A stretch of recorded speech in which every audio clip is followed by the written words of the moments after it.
believe.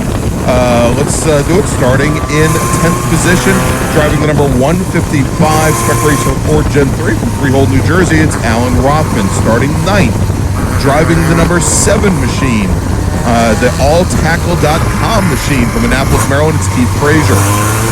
John Brumder out of Winchester, Virginia will start 8th in the number 06 machine. Then Phil Ackley driving the number 41 car. He's out of Vienna, Virginia. He starts 7th. Starting 6th is Mike Kosuth out of Westchester, Pennsylvania, representing the Surf Shop. You don't see a lot of that in Westchester, Pennsylvania, do you? But there you go. That's Mike Kosuth. He's driving the number 5 machine. Starting 5th today, driving the number 14 Spec Racer Ford Gen 3 from Columbia, Maryland. It's Kevin Silbert. Starting 4th in the number 81 car. And we'll have to see if this car makes it out. He had a bit of an issue during the bracket racing qualifying, representing Hagerman Race Engineering from Gibson Island, Maryland. It's Stephen Shue. Starting 3rd, driving the number 74 Spec Racer Ford Gen 3 from Chesapeake, Virginia. It's Joe Blanks. And your front row, driving the number 55 machine from Boyd's, Maryland, representing Windsor Customs. It's Sam Schechter. And with 2 races in a row, 2 poles in a row, he was your pole sitter in Spec Racer Ford Gen 3 at the National Championship runoff just a week ago, representing Doggone Racing, CDA, OG Racing, and Kids C Camp from Charlestown, West Virginia, driving the number 02 Spec Racer Ford Gen 3 with qualifying time 132.086 in the wet, ladies and gentlemen.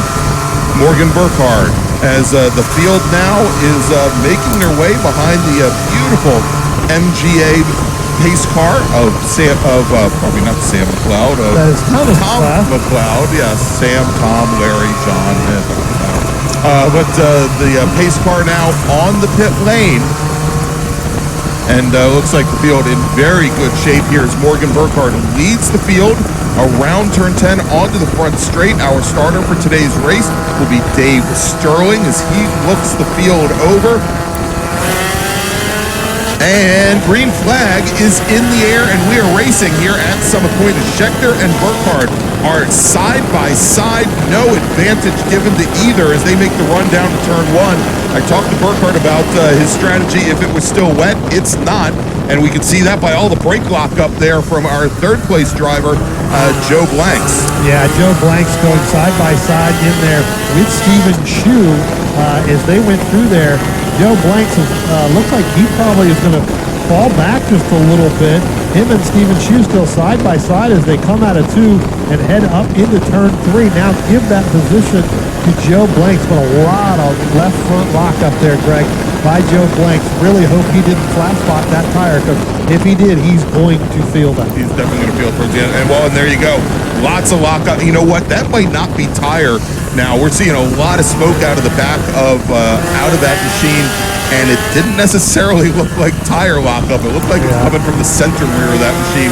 We'll see here in just a few moments as they're coming out of the carousel right now through turn number 6, and you don't see any smoke there, but well, maybe there is I don't even see Joe Blanks coming up through there. I see Stephen Shue, so we'll have to see how far Joe Blanks is going to stop or fall back. Here comes our leaders out of turn 10 now.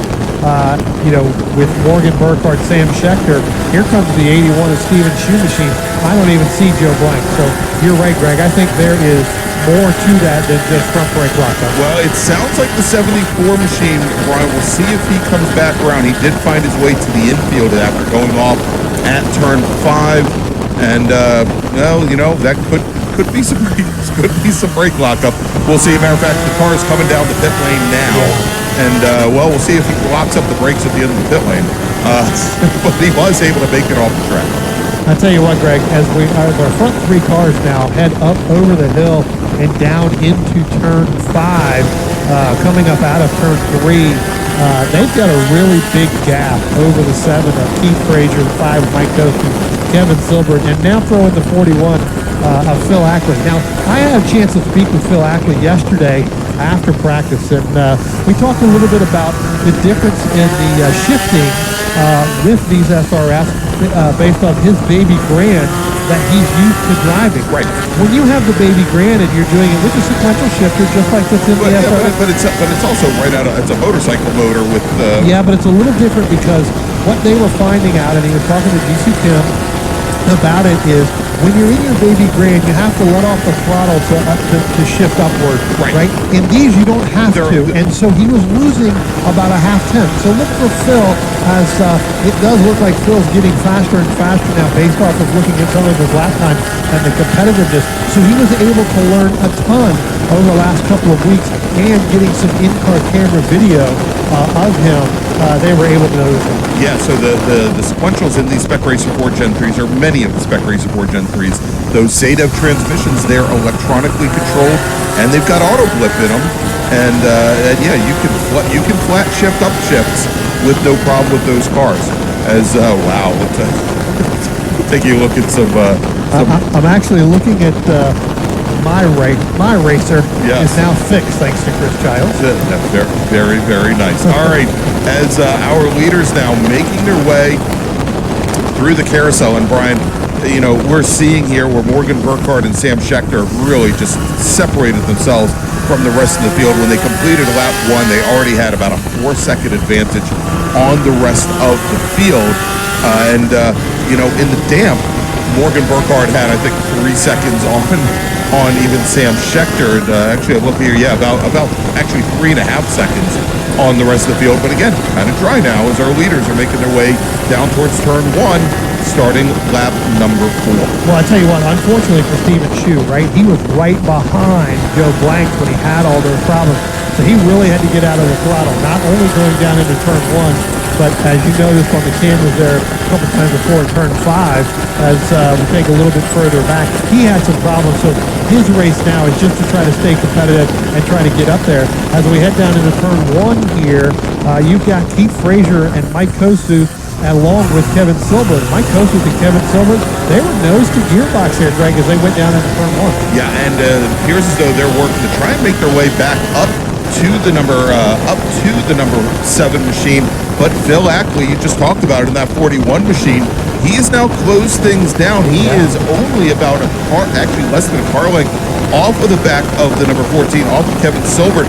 So that black number 41 right behind the black 14, they're starting to make their run down the hill and down through the chute into turn 5. And you can see them, they're all 3 in a row, and they are definitely closing things down on Keith Frazier and that 7 machine just ahead. Well, you know what? I talked about it, Greg, and in today's technology, looking at data and understanding what's really going on with your race car, right, helps you get faster. Sure. Not so much, you know, as an individual, but, you know, the data that you're able to read and see. And I think that this is where, looking at Phil Ackley, data that they had, plus looking at some in-car video, they were able to pick out and say, why are you lifting when you're up?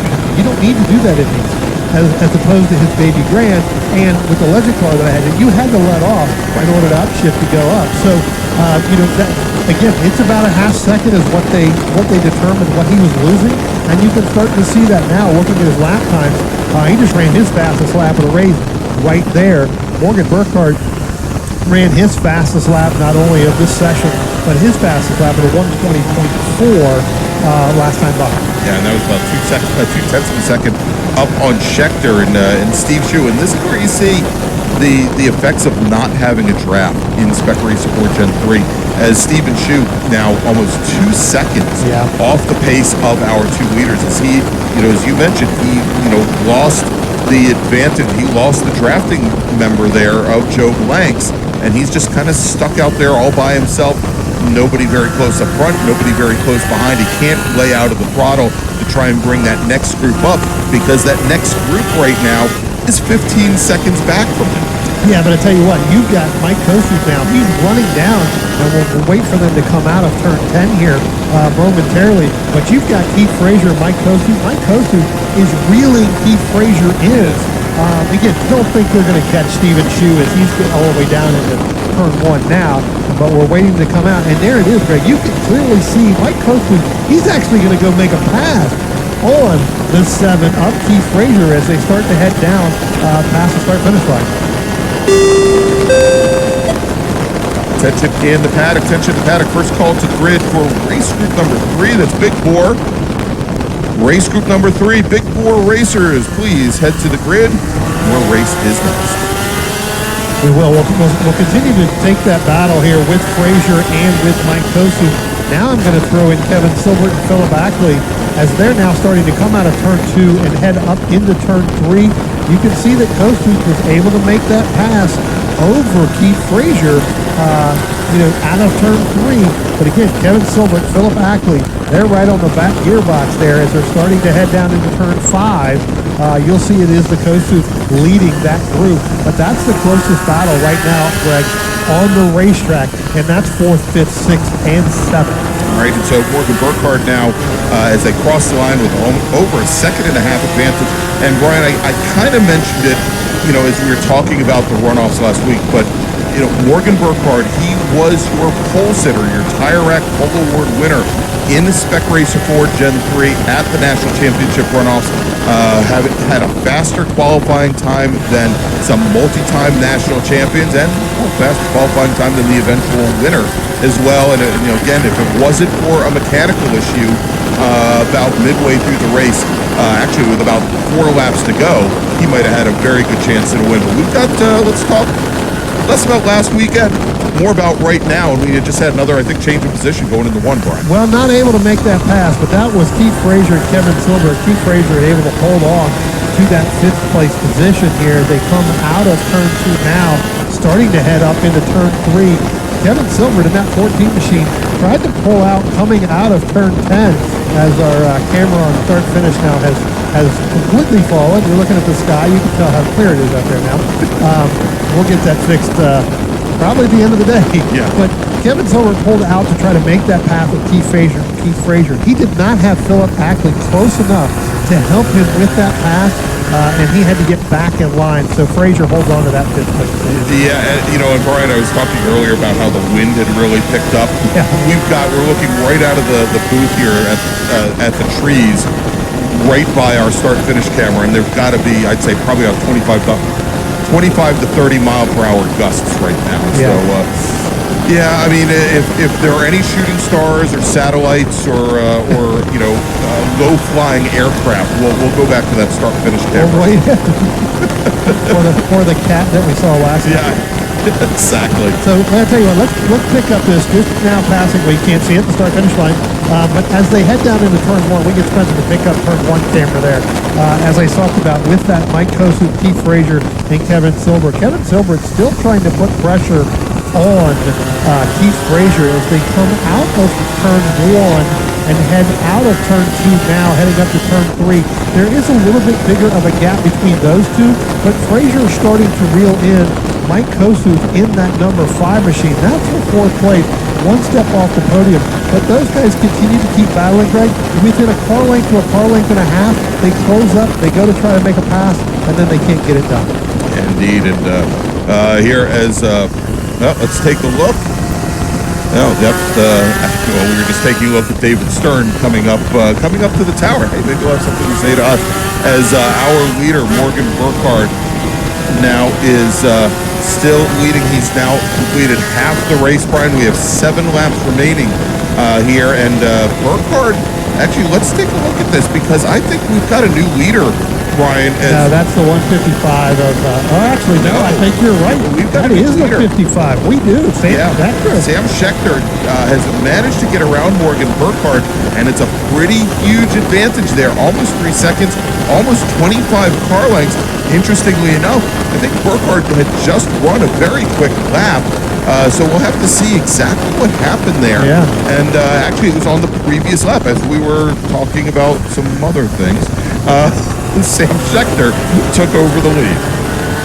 Yeah, not sure where that had happened. We were talking about we were so fixated on our start-finish camera, we didn't. Yeah. And that camera, of course, was shooting at the sky, not at our leader. He blew like the wind there, I think. So we'll have to see, but we'll see whether or not Morgan can reel him back in. Again, 7 laps to go here still. I think that he may be able to reel him back in. Maybe this is part of the plan. That's right. This is creating new challenges for yourself. Drop 20 car lengths back and see if you can make it up as they head down into turn 1 now. But let's look. They should be coming up underneath the Toyota Bridge and over to turn 10 here momentarily. That battle just off the podium in fourth with Kossuth, Frazier, Silbert, and Ackley. Well, now they're coming under the bridge. There we go. Thank you, Spencer. Here as we now have the number 5 machine, the yellow and red number 5 of Kossuth, and side by side, about 10 car lengths back from them, it is Keith Frazier in the 7, Kevin Silbert in the 14, and they are side by side heading down into turn 1, Brian. I tell you what, Greg, I think the wind is starting to play factors with this Kevin Silbert machine. This is the second time in a row that he's tried to pull out and go past Keith Frazier. Just can't do it. He has no help. Philip Ackley is a little bit further back now, but every other lap, these 4, I'll say, but really these 3, they get within a car length of each other, and they can't just go out and make that pass. They need help. So it could be this wind is playing a factor, Greg. Tension in the paddock, third call to the grid. Second call to the grid. Yeah, it's another call to the grid for race group number 3, Big 4 Racers. If you please head to the grid, your race is next. Big 4 Racers, please head to the grid. Your race is next. As I was talking about before we made that call, they just can't get up enough to him. It's right. Almost like they get a run coming out of turn 10. Really, that all starts down kind of in the carousel. They get a good run up through there. As here we go again, you can see that Frazier closes the gap a little bit on Kossuth. Excuse me, and then that brings in Silbert, but then they just can't make the pass. Right, and interestingly, Brian, we had talked earlier about how that wind seemed to be blowing down the front straight out of turn 10, heading down towards turn 1. In which case, you would think that if you're pulling out to try and make a pass on the front straight, you'd have a bit of an advantage. What I'm starting to see now is a little bit more of a swirl in the air, and it is no longer just straight line down. As a matter of fact, if we take a look at some of the flags here, for example, the Canadian flag on the McLeod's camper, it looks as though the wind is actually blowing across the island from turn 3 back towards the front straight, basically going crosswise, which is going to create a problem for these drivers as they go and try and affect those passes. And really what ends up happening there is that is right where Kevin Silbert, and it looks like Morgan Burkhardt's got a problem because, Greg, he's on pit lane. As a matter of fact, he is behind the paddock wall. So, again, hopefully it's not just another $2 part, because that's really what happened with a $2 bolt out of the right rear of that car last week. So it looks like there is some other stuff going on in between there. All right, so that is now going to move Stephen Shu in that white with green number 81 machine up in the second position, and that really changes things, Brian, because this battle that we've been watching with Frazier, with Kossuth, with Silbert, that is now for the last step on the podium. Yes. And they are now lined up coming down into turn number 1, and they've probably been as close as they've been for the last 3 laps as they come under braking in the 1, that yellow and red number 5, closely followed by the blue number 7, and we've got the 14. He's only I'd say about 5 car lengths back. He's definitely not out of it at this point. Yeah, I mean, as I talked about, Kevin Silbert really gets a good run out of the back half of this racetrack, closes the gap here on turn 10 as they get down into turn 1. Again, just can't hold that line like Kossuth and Keith Frazier there, so he drops back a little bit. One of those is going to have the opportunity when we get down to the end of this race to see whether or not it's going to be Kossuth or Frazier. As you said, that just changes the whole complexity of this race for them, because that is for the final position on the step. Now, they may not know that unless they have some two-way radio communication telling them the 0-2 is now back behind the wall. You mean the hand signals that I'm throwing up here? Well, it's kind of hard to see when you're coming out of turn 10. I've had somebody give me try to hand signals like I could not see a thing, but that could have been just me. But, again, here's what we talked about, Greg. They come out of turn 10. Silbert gets a great run out of turn 10, gets within a car length and a half of these two, but then drops it off. Drops off again, exactly. And just doesn't appear to have the speed. And now, moving to the inside is the number 7 of Keith Frazier. He's in the light blue car, driver's right. And as they come down under braking, going into turn number 1, it is a new third place runner. That is Keith Frazier. Mike Kossuth in that orange and yellow back one position, but Kossuth, he's not done with that fight. He's pulling right up alongside the number 7 machine as they go into turn 3. I'll tell you what, he got a great run out of turn 2, and now as they top the hill out of turn 3 and head down into turn 5, Greg, we may see another side-by-side between Frazier and Kozu, because Kozu's got a great run, driver's left coming out. He actually braked a little early trying to get that fight off the corner, but that actually looks like it's going to hurt him. He may drop back now behind the 14 of the Kevin Silver. We'll have to see when they come up out of turn 6 and that. But I do believe, and looking at the camera here, you can see Kosu now has dropped back. That's going to put him back all the way in the 5th position. All right, and so Brian, the next time our leader comes out of turn 10 and crosses the start-finish line, he'll get the 1-to-go board here as things are winding down. The 155 machine just comes across the line. That's Alan Rothman. He had some issues down at turn 5 on the previous lap. But look at this fight now for battle for 3rd as we have side-by-side coming out of 10. Silbert and Frazier. We've got Frazier driver's left. We've got Silbert in the black machine driver's right. And Mike Kosuth just kind of following behind as they go down in the 1. I'll tell you what, Kevin Silver, and I'm going to use my famous word of the day, he got an extraordinary run out of turn 10. That helped him get in there. They're side by side coming out of turn 2, headed up into turn 3. Mike Kosuth's just sitting there watching them. We've talked about this many times over, Greg. The one with the outside, and now Kosuth goes 4 wheels off in the gravel there out of 3 and up over the hill.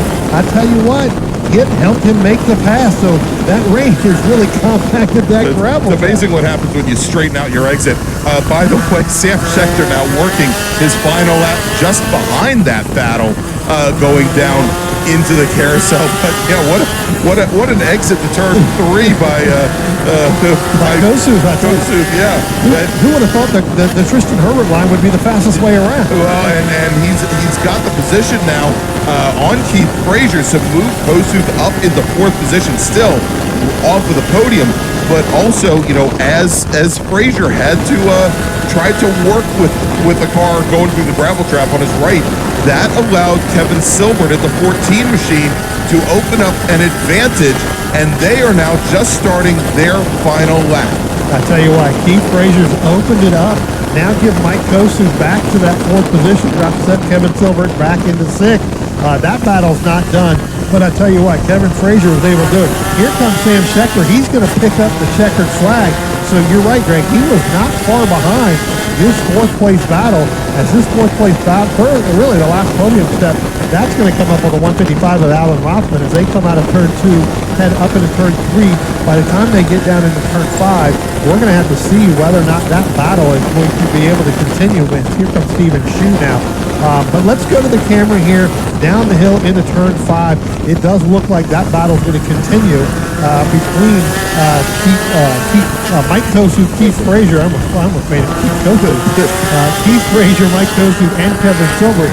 Greg, that's going to come down to turn 10, and the man on the move there in that back half, that's Kevin Silbert. He made the move the last several laps. All right, so as you said, Stephen Shue crosses the line. He's going to finish 2nd today in Spec Racer 4 Gen 3 as we're watching this battle. And wow, great run by Silbert coming up the hill and underneath the bridge as they are now trying to work through. Oh, but it looks like the 14 is Silbert. He got balked a little bit by the 155 machine coming out of 10. And so taking the last step on the podium, it's going to be Keith Frazier out of Annapolis, Maryland in the number 7 machine. Mike Kosuth will finish just off the podium in 4th. Kevin Silbert will finish 5th. Phil Ackley will cross the line and finish 6th. And still waiting for our last remaining cars to cross. And that is going to actually, that may be it. They had crossed prior to this group. Yep. So it's Schechter, Shue, Frazier, your top 3. Kosuth, Silbert, Ackley, then Brumder, then Rothman, and Rothman is your last running car here at the finish.